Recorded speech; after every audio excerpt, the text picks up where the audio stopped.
दोस्तों, आज हमारा देश एक बहुत बड़े संकट के दौर से गुजर रहा है। पहला संकट कोरोना का, जो कि लगातार हमारे देश में पैर पसारता जा रहा है, जिसके चलते डेली बहुत सारे लोग हमारे बीच नहीं रह रहे हैं और हजारों लोग इसकी चपेट में आते जा रहे हैं। वहीं दूसरी तरफ हमारे देश में एक और संकट चल रहा है, नफरत हमारे देश में एक विशेष समुदाय के खिलाफ लगातार फैलाई जा रही है और इस नफरत को फैलाने में सबसे ज्यादा भूमिका कुछ दलाल मीडिया के चाटुकार पत्रकारों की है और कुछ ऑर्गेनाइजेशंस और कुछ आईटी सेल हैं, जिनके द्वारा लगातार हर एक मसले को मुसलमानों के साथ जोड़ करके उनकी छवि खराब करने की कोशिश की जा रही है। और इसी को मद्देनजर रखते हुए OIC यानी कि ऑर्गेनाइजेशन इस्लामिक कंट्रीज की तरफ से एक बड़ा फैसला लिया गया है। हम आपको बताते हैं OIC की तरफ से क्या कहा गया है और आगे आपको उन नफरतों की कुछ तस्वीर आपको दिखाना चाहते हैं जो लगातार देश में फैलाई जा रही है और इस नफरत से हमारे देश को क्या नुकसान होगा, इसकी भी हम आगे आपको जानकारी देंगे। लेकिन उससे पहले आपसे रिक्वेस्ट करेंगे, अगर आपको भी लगता है कि हमारे देश को आज भाईचारे की, प्यार की, मोहब्बत की, एकता की जरूरत है, तो आप इस वीडियो को लाइक करें, चैनल को सब्सक्राइब जरूर कर दीजिए। पहले इस खबर को आप पढ़िए। हालांकि ये खबर जो है आपको इंग्लिश में दिखेगी, मैं इसको हिंदी में कन्वर्ट करके बताता हूं आखिरकार OIC की तरफ से क्या कुछ कहा गया है इस पर। इस्लामिक सहयोग संगठन OIC ने रविवार को भारत से अपने अल्पसंख्यक मुस्लिम समुदाय के अधिकारों की रक्षा करने और देश में इस्लामोफोबिया की घटनाओं को रोकने के लिए तत्काल कदम उठाने का आग्रह किया है। OIC के स्वतंत्र स्थानीय मानवाधिकार आयोग ने एक ट्वीट में यह भी कहा है कि भारतीय मीडिया मुसलमानों को नकारात्मक रूप से परिभाषित कर रही है और उन्हें भेदभाव के अधीन कर रही है। OIC और IPHRC ने भारत में इस्लामोफोबिया के बढ़ते ज्वार को रोकने और इसके मुस्लिम अल्पसंख्यकों के अधिकारों की रक्षा के लिए इंडियन गवर्नमेंट से तत्काल कदम उठाने का आग्रह भी किया है। इसी के साथ साथ जो है इससे पहले एक ट्वीट में OIC ने कोविड-19 के प्रसार के लिए मुस्लिमों के साथ साथ मुसलमानों के साथ दुर्भाग्यपूर्ण इस्लामोफोबिया मुहिम की निंदा की और साथ ही साथ मीडिया में उनके नकारात्मक प्रोफाइल को भेदभाव और हिंसा के साथ हिंसा का विषय बताया। ये कितनी बड़ी बात जो है उन्होंने कही और उन्होंने ये भी कहा है कि जल्द से जल्द भारत सरकार को इस पर कड़ा कदम उठाना चाहिए और इस पर जो है कार्रवाई करनी चाहिए। अगर भारत सरकार कार्रवाई नहीं करती है तो आगे इसका असर कुछ अलग ही देखने को मिल सकता है।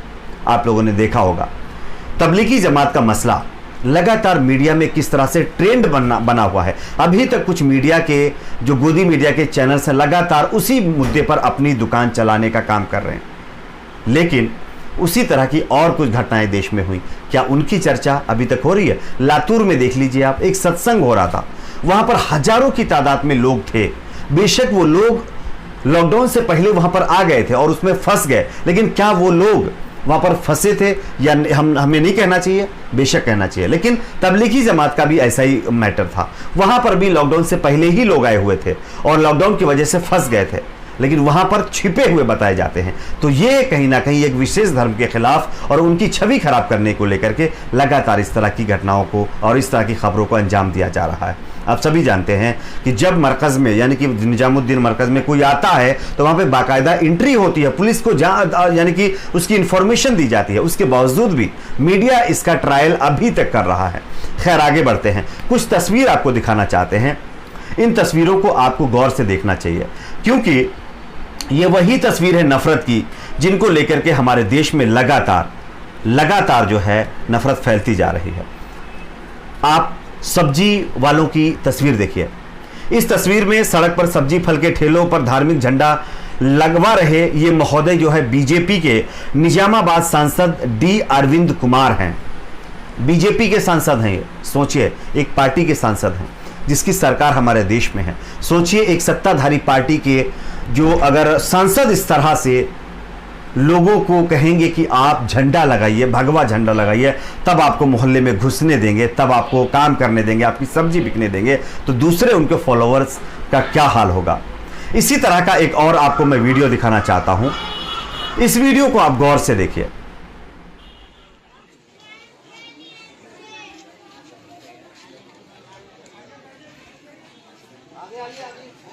देखिए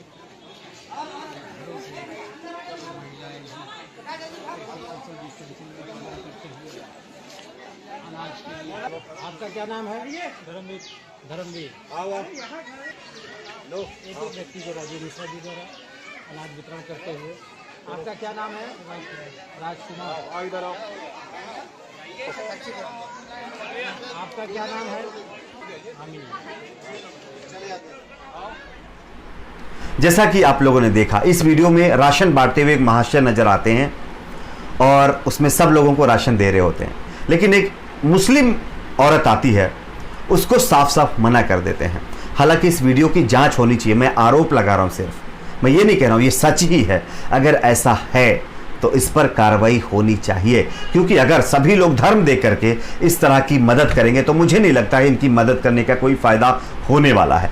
क्योंकि भूख किसी के धर्म को नहीं देखती, भूख किसी के मजहब को नहीं देखती। भूखे लोग, कल एक तस्वीर आई थी, उसमें मेढक खा रहे हैं। सोचिए, मेढक खाते हुए नजर आ रहे कुछ छोटे छोटे बच्चे। बहुत सारे लोग राशन नहीं मिल पाने की वजह से भूखे अपने आप को गंवा दे रहे। लखनऊ की कल आप लोगों ने जानकीपुरम की तस्वीर देखी होगी, वहां पर बेचारे लोगों को खाना नहीं मिल पा रहा है। सरकार दावे तो बहुत कर रही है, हम ये कर रहे हैं, वो कर रहे हैं, ऐसा कर रहे हैं, वैसा कर रहे हैं, लेकिन वैसा हो रहा नहीं। और आप सोचिए, जो ऑर्गेनाइजेशन हिंदू भी हैं, मुसलमानों से भी ताल्लुक़ रखते हैं, सिख धर्म से भी ताल्लुक़ रखते हैं, ईसाई धर्म से भी ताल्लुक़ रखते हैं, अगर वो धर्म के नाम पर लोगों की हेल्प करेंगे, लोगों को मदद करेंगे, तो आप सोचिए कितने लोगों की हेल्प हो पाएगी और कितने लोगों की हेल्प नहीं हो पाएगी और कितने लोगों का इसमें नुकसान होगा। ये आज हमारे देश का हाल हो चुका है और ये हाल किसी और ने नहीं किया है, कुछ पॉलिटिकल पार्टियों ने किया है, कुछ नेताओं ने किया है, कुछ आईटी सेल ने किया है और कुछ हमारे देश के दलाल और गद्दार पत्रकारों ने किया है। आज हमारे देश का हाल तो ये हो गया है, अगर आप एक पार्टी से अपने आप की विचारधारा मेल खाते हैं, यानी कि मेल खवाते हैं, या उसकी विचारधारा से आपकी विचारधारा मिलती है, तब तो आप देशभक्त हैं, वरना आपको एंटी नेशनल करार दे दिया जाता है। क्या ऐसा कहीं है? क्या हमारा संविधान ऐसा कहता है कि हम किसी एक पार्टी से ताल्लुक नहीं रखते हैं तो हम एंटी नेशनल हो जाते हैं? तो इन सारी चीज़ों पर गौर करने की ज़रूरत है। पीएमओ की तरफ से ट्वीट भी किया गया था, कोई असर दिखता हुआ नजर नहीं आ रहा। लगातार लोगों को धर्म के नाम पर प्रताड़ित किया जा रहा है। पालघर की घटना में भी 101 लोग गिरफ्तार किए गए, एक भी मुसलमान का नाम उसमें नहीं है, उसके बावजूद भी मुसलमानों को उसमें लिप्त करने की कोशिश की जा रही है। ये कहा जा रहा है कि इसकी सच्चाई क्या है, ट्विटर पे ट्रेंड कराया जा रहा है कि मुसलमानों से जुड़ा हुआ मामला है, इनको मुसलमानों ने नुकसान पहुंचाया है। मुझे तो ऐसा लगता है कि हमारे देश के प्रधानमंत्री को जब संबोधन करने आएंगे, उम्मीद है कि वो 2 मई को आ सकते हैं, आकर के बताएं, देश के लोगों को समझाएं कि इस तरह की चीज़ों से देश का नुकसान के सिवा फ़ायदा नहीं होने वाला है। और जो ओआईसी ने किया है, आप सोचिए, अगर वो भी अपने देश में इसी तरह की विचारधारा लेकर के और लोगों को धर्म के आधार पर नौकरी देंगे या फिर उनको परेशान करेंगे, तो सोचिए कितने भारतीयों का नुकसान होगा। उम्मीद करते हैं ऐसा ओआईसी के कंट्री ना करें, और करेंगे भी तो हम उसके खिलाफ है, नहीं करना चाहिए, क्योंकि इंसानों को, और अगर किसी की रोजी रोटी कहीं से चल रही है तो उसमें जो है उसको नुकसान नहीं पहुंचना चाहिए। अब हम आगे आपको दिखाते हैं कुछ मजदूर भाइयों के वीडियो, उनके वीडियोस देखिए।